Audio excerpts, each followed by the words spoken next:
देखा जाना चाहिए, क्योंकि मुख्तार के बाद अब्बास, अब्बास के बाद हो सकता है उमर या फिर अफजाल की बेटी नुसरत को आगे कर दिया जाए। किसी एक सीट का प्रभाव।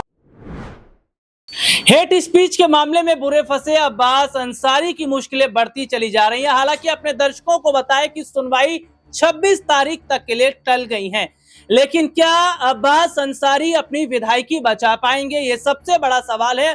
और ये भी देखा जा रहा है कि अगर विधायकी नहीं बचा पाते हैं तो मऊ सीट पर अंसारी परिवार का दबदबा रहेगा या नहीं रहेगा।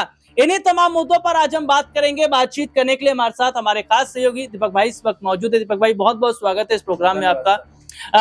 दीपक भाई, ये पूरा जो मामला है इसमें देख रहे हैं कि जो सुनवाई है वो टल गई है 26 तारीख तक, और हालांकि अब्बास अंसारी को ये उम्मीद है कि वो ऊपरी जो अदालत है उसका दरवाजा वो खटखटा सकते हैं। क्या लग रहा है कि विधायकी बचा पाएंगे अगर कोर्ट का वो रुख करते हैं तो? देखिए, कोर्ट का रुख तो कर ही रखा है। 26 जून को अब सुनवाई होनी है। लगातार सुनवाई टल रही है। कुछ कारणों की वजह से उनके वकील दरोगा सिंह ने इस मामले पर विस्तार पूर्वक बात करी, लेकिन फिलहाल अब्बास अंसारी परिवार का क्या यहाँ पर मऊ सदर जो सीट एक गढ़ रहा है वो बचा पाएंगे या नहीं, जैसा कि आपका सवाल है। अगर हम इस नजरिए से देखें तो उमर अंसारी भी कहीं ना कहीं अब्बास के साथ ही कोर्ट में नजर आए थे, अगर आपने गौर किया होगा। लेकिन जब अब्बास अंसारी जनता के बीच नजर आए थे, जो 24 जून को सुनवाई होनी थी, उस वक्त वो कहते नजर आ रहे थे कि बोलने पर पाबंदी है, यानी वो कुछ बोल नहीं सकते। लेकिन उमर अंसारी जो उनके साथ बार बार नजर आ रहे हैं, तो ऐसा साफ नजर आ रहा है कि उमर अंसारी को कहीं ना कहीं सारी चीजें ट्रांसफर की जा रही है, सारी चीजें समझाई जा रही है कि मऊ सदर सीट पर क्या करना है क्या नहीं करना, क्योंकि मुख्तार के बाद अब्बास, अब्बास के बाद उमर, ऐसे ही यहाँ पर माना जा रहा है। लेकिन फिलहाल उमर को आगे करेंगे नहीं करेंगे ये एक बड़ा सवाल है, क्योंकि उनके खिलाफ भी नफरती भाषण को लेकर आरोप दर्ज हो रखे हैं। हो सकता है कि कल को अगर वो राजनीति में कदम रखें तो वही आरोप बड़ी साजिश के तहत, कुछ बड़े मामले के तहत दिखाए जाए और उनको भी सजा दिलवा दी जाए। इसीलिए अभी तक अंसारी परिवार इस पर पहली प्राथमिकता के साथ यही कोशिश कर रहा है कि कैसे न कैसे करके अब्बास की सजा पर रोक लगवाई जाए, जो कि कानूनी मामला और उसमें सारे फैसले कानूनी तौर पर होंगे सर।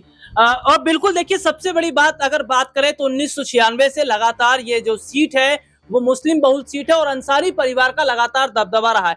लेकिन दीपक भाई, ये कहा जा रहा है कि जहां भारतीय जनता पार्टी की तरफ से ये कोशिश है कि वो अपना प्रत्याशी यहाँ पे उतारे, और जबकि एनडीए का हिस्सा है सुभाषपा ओपी राजभर और वो चाह रहे हैं कि वो उतारें, लेकिन यहाँ से या तो बीजेपी ही उतार पाएगी या तो सुभाषपा उतार पाएगी।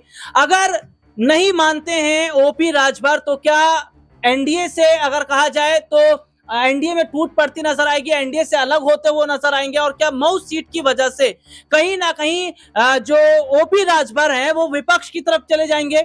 देखिए, अगर हम देखें, बिहार के चाचा नीतीश कुमार को पलटू राम की छवि के तौर पर देखा जाता है, लेकिन हर राज्य में ऐसे एक नेता रहते हैं जो चुनावी मौसम और कहीं ना कहीं रणनीतियों को भांपते पाला बदलते हैं। ओपी राजभर पहली बार पाला नहीं बदलेंगे, पहले भी पाला बदल चुके हैं। उनके लिए तो बहुत आसान बात होगी, क्योंकि जहां उनको लगता है कि जीत होगी, जहां मंत्री पद मिल सकता है, जहां पर सत्ता का सुख मिलेगा, वहां वो चले जाते हैं। देखिए, ओपी राजभर सिर्फ मऊ सीट के लिए नहीं जाएंगे, वो कहीं ना कहीं मुख्यमंत्री को भी टारगेट पर रखेंगे कि उनका टारगेट मुख्यमंत्री कुर्सी भी रह सकता है, क्योंकि वो पहले भी कह चुके हैं कि अगर हमने पार्टी बनाई है तो इसी इरादे से बनाई है कि भविष्य में कभी मुख्यमंत्री भी बना जाए। पहले सपा के साथ रहे, भाजपा के साथ रहे, सपा के साथ सरकार बना नहीं पाए और भाजपा के साथ सत्ता में है तो भाजपा उतना सम्मान उनको दे नहीं रही, क्योंकि आप भी जानते हैं मंत्री पद कितने दिनों बाद उनको दिया। चाचा शिवपाल कितने मजे लेते थे विधानसभा सत्र के दौरान कि इनको जल्दी मंत्री पद दे दो वरना ये वापिस इधर आ जाएंगे। और अगर आज हम देखें तो वो पंचायत चुनाव लड़ने का अकेले का ऐलान कर चुके हैं। अगर मऊ सीट को लेकर भी कोई ऐलान कर दे तो कोई हैरानी नहीं होगी जी। और ये देखिए, सबसे बड़ी बात है कि मऊ सीट को लेकर भी अगर ऐलान कर दे तो कोई हैरानी फिलहाल नहीं है। लेकिन यहाँ पर एक सवाल ये भी बन जाता है कि क्या अब्बास अंसारी आने वाले वक्त में बसपा की तरफ भी रुख कर सकते हैं, या समाजवादी पार्टी अंसारी परिवार के किसी एक सदस्य को टिकट दे सकती है? अब दीपक भाई, देखने को मिला कि ओपी राजभर ने अब्बास अंसारी के मामले में चुप्पी साधी और उसके बाद कहीं ना कहीं अब ये खबरें चल रही है कि क्या आने वाले वक्त में अब्बास अंसारी बसपा की तरफ अगर रुख करते तो क्या बसपा से टिकट मिलने की भी उम्मीद लग रही है? देखिए राहुल सर, बसपा की तरफ तो तब रुख करेंगे जब बसपा से कोई संकेत मिलेंगे। मायावती खुद ही इस मामले पर चुप चुप है, आपने कहा राजभर चुप है। राजभर ने कम से कम ये तो कहा कि वो हाईकोर्ट अगर जाएंगे तो एक विधायक होने के नाते और उनके करीबी विधायक होने के नाते मैं उनके साथ जाऊंगा। लेकिन मायावती इस समय अपने पारिवारिक मसलों में उलझी हुई है, जहां एक तरफ पहले आकाश को पार्टी से निकाला, फिर उनके ससुर अशोक सिद्धार्थ को निकाला, अब अशोक सिद्धार्थ के समारोह में जितने भी नेता शामिल हुए उन नेताओं को भी पार्टी से निकाल दिया। तो मायावती को अपने नात रिश्तेदार से ही फुर्सत नहीं मिल रही, कभी बहू पर आरोप लगा देती है, कभी आकाश आनंद पर आरोप लगा देती है। तो वो मुस्लिम नेता, दलित नेता, जैसे हम रोहिणी घावरी और चंद्रशेखर के मामले की बात कर ले, मायावती उस पर भी कुछ नहीं करी। बस कुछ बड़े मसले होते हैं तो सोशल मीडिया पर ट्वीट करके छोड़ देती हैं, और उसमें भी अब्बास के मामले पर तो कुछ नहीं कहा, जबकि मुख्तार अंसारी जिनका जेल में निधन हुआ उस मामले पर भी मायावती उतनी मुखरता के साथ सामने नहीं आई, जबकि ये वही मायावती थी जिन्होंने गरीबों का मसीहा बताया था मुख्तार को। तो आज अगर मायावती चुप्पी साधे बैठी है इस मामले पर, तो ये सवाल नहीं उठना चाहिए कि भाई अब्बास को वो साथ लेंगी नहीं लेंगी।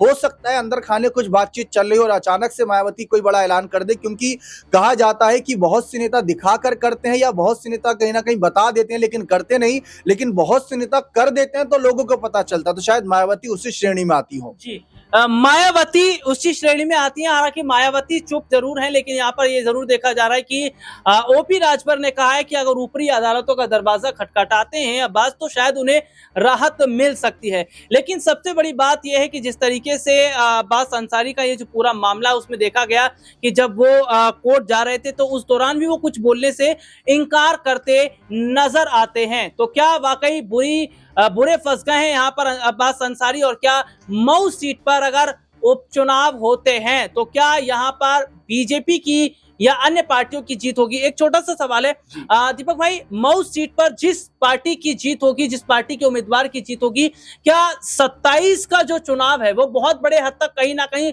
रिलेट उन चीजों को करता नजर आएगा? देखिए राहुल सर, अगर मऊ सीट का हम इतिहास देखें तो ऐसा नहीं है कि यहाँ पर कभी सपा भाजपा कभी बसपा ऐसे रहा हो। यहाँ पर एक परिवार का दबदबा है, जैसे अंसारी परिवार का रुतबा रहा है, जैसे कुंडा की सीट पर राजा भैया का दबदबा रहा है, ठीक उसी तरीके से मऊ को भी देखा जाना चाहिए। क्योंकि मुख्तार के बाद अब्बास, अब्बास के बाद हो सकता है उमर या फिर अफजाल की बेटी नुसरत को आगे कर दिया जाए।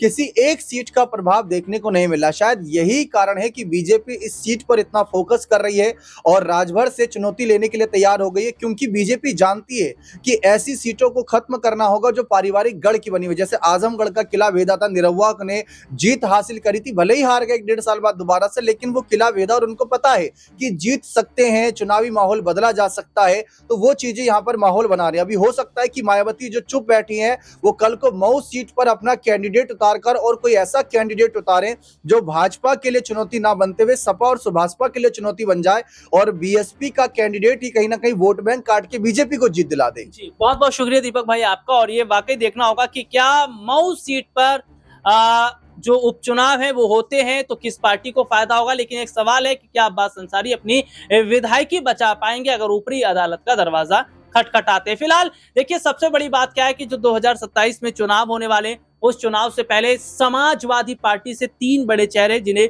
पार्टी से बाहर का रास्ता दिखा दिया गया है, और ये तीनों बड़े चेहरे जिनका अगर कहा जाए तो अपने वोट बैंक पर लगातार दबदबा रहा है, उन्हीं में से एक हैं मनोज कुमार पांडे, जो कि ऐसे में देखा जा रहा है कि जो तीनों बड़े चेहरे हैं वो अगर बीजेपी की तरफ जाते हैं तो क्या सपा के लिए ये सबसे बड़ा झटका रहेगा। हालांकि जिस तरीके से उन सीटों पर भी उपचुनाव की बात चल रही है, जो जिन 3 सीटों पर ये जो बड़े चेहरे हैं इन्होंने कहीं ना कहीं देखिए इस्तीफे की जो बात है वहां से देते वो नजर आ रहे हैं। तो आने वाले वक्त में क्या सपा की जो मुश्किलें हैं वो बढ़ती नजर आएंगी? फिलहाल इस खबर में इतना ही। आपसे फिर दोबारा मुलाकात होगी, तब तक के लिए इजाजत दीजिए। नमस्कार।